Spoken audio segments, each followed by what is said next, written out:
правишна приватизација, заради што довежме голем број на затворени фабрики и голем број на вработени.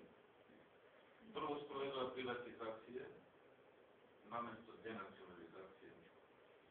И затоа се уште фактот не е уреден, бидејќи не може да го приватизирате нешто по ево процедура управна за денационализација.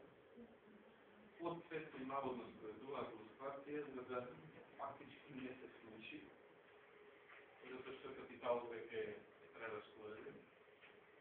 И таа ситуација ќе биде релевантна, колку да не го терат мозок дека нешто работат во власта. Не ги аболицира прогонуваните и рекуранте за идеите на самобитност на македонскиот народ и неговата државност.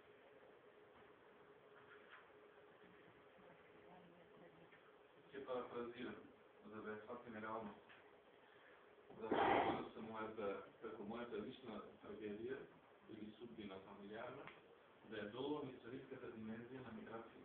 Ако сакаме да ги дефинираме и во Иво Македонија и во Европската унија да стира собственоста на дедоми, за да тие станат собственици на нашата фабрика, место нас, а ние да станеме во лице во социјалната сегментација на општеството.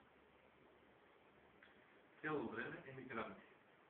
Насилно прогонувани од собствената приватност, друг да биде собственик на нашите. Практично не живееме транзитијски последните 20 години.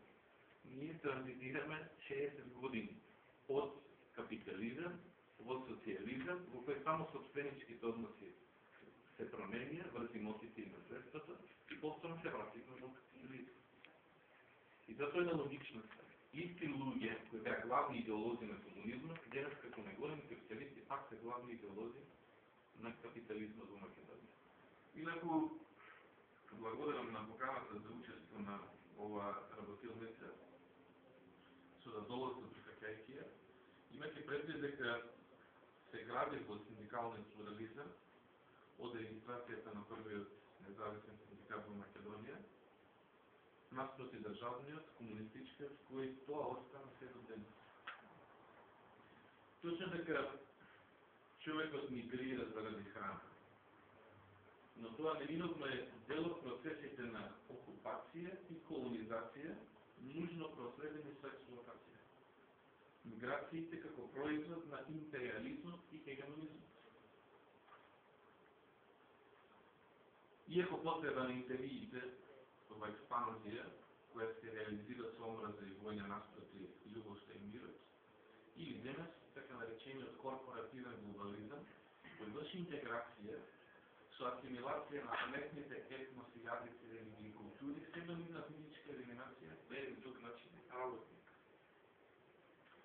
Заради профитната логика на мултинационалните корпорации, наспроти културниот глобализам, кој подразбира интеграција со афирмација на пометните етноси, јазици, религии и култури, во чија функција е глобализацијата како техничко-технолошка револуција или универзализација на различните етнички, јазични, заради полесна комуникација и трансфер на различните етнички, јазични, верски и културни вредности на пометните етноси, јазици, религии и култури.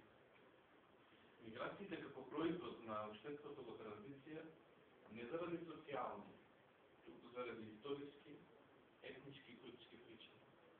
Од тука дебатата за милијата или во рамките на државата, или во рамките на империјата во експанзија, така наречениот корпоративен глобализм.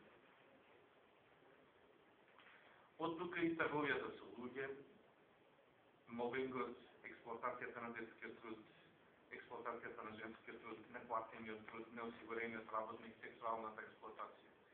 Миграциите не како производ на социјална сегментација на општеството сама по себе, туку како резултат на историски процеси, судени на цивилизации и етнички